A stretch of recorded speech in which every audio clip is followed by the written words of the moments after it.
It'll be put onto one of these work holders. We give it a wire brush in every area that we can possibly get into, remove all the carbon. We then check it for valve guide clearance, whether it needs valve seat inserting. And I'd have to mention at the moment, with unleaded fuels, every cylinder head needs an insert put on the exhaust seat because the lack of lead in the fuel will create a breakdown of the cast iron between the valve seat and the actual face of the valve. So every cast iron cylinder head needs an insert put on the exhaust seat eventually. Once we've ascertained that, we'll move it down. Oh, it's a bit hard to see, but just behind that bin there's a red bench. We fit all our cylinder heads with a genuine K-line valve guide, which is an aluminium, a mixture of aluminium and bronze. It's a very thin, like a 30 thou thick walled guide that we drill the guide out, punch the new guide into, and then you ball broach that out to a rough size. Then we hone it. When we hone it, it's like with a little diamond stone, and we measure the ID of the guide with an internal dial indicator. That way we can get exactly the clearance that we want on the valve guide to the valve stem, and we know that the valve guide is parallel, perfectly true all the way through. At that point we'll stay here, but the head will go back out into the machine shop. It'll have valve seats machined, it'll have spring pads machined, machine for screw-in studs, any other sort of machining you want to do to it. Now if you just want to turn round, these two cylinder heads here are heads that we've prepared similar to that one on the end of the bench, which belongs to Daniel Van Stockram from Weber Performance. These cylinder heads have been prepared for Group NC racing.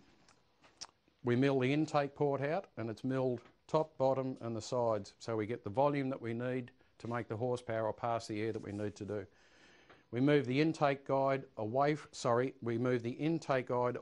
the combustion chamber wall, so it makes it closer to the exhaust valve, which creates a greater amount of air breathing around the side of the valve in the combustion chamber.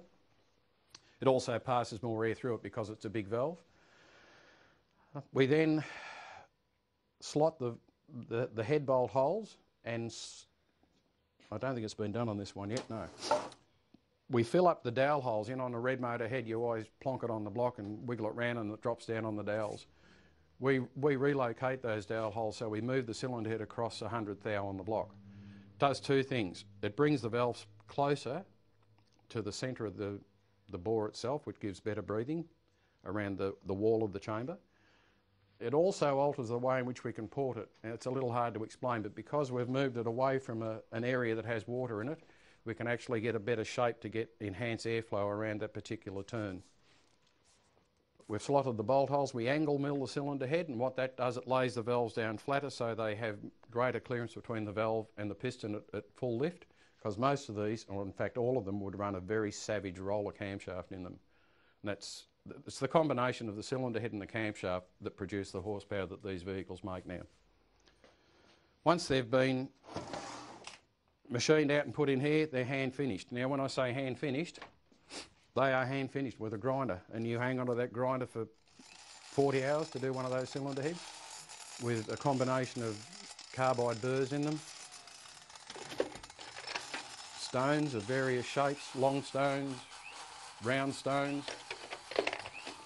We finish off the combustion chamber with what's called a spira band, which is really just an emery drum on a rubber disc or a rubber slug.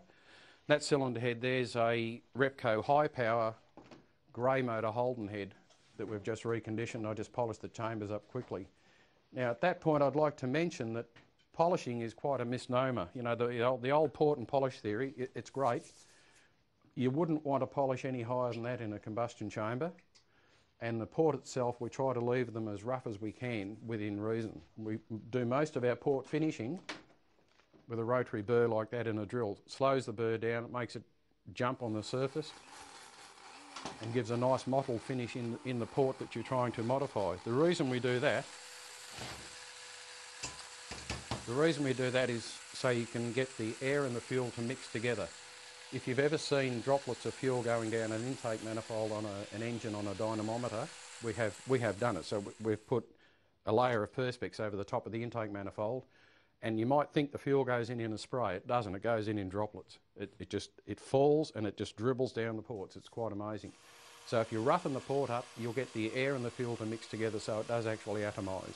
The more you can atomise that fuel and turn it, the more power you'll make as it enters the combustion chamber and explodes.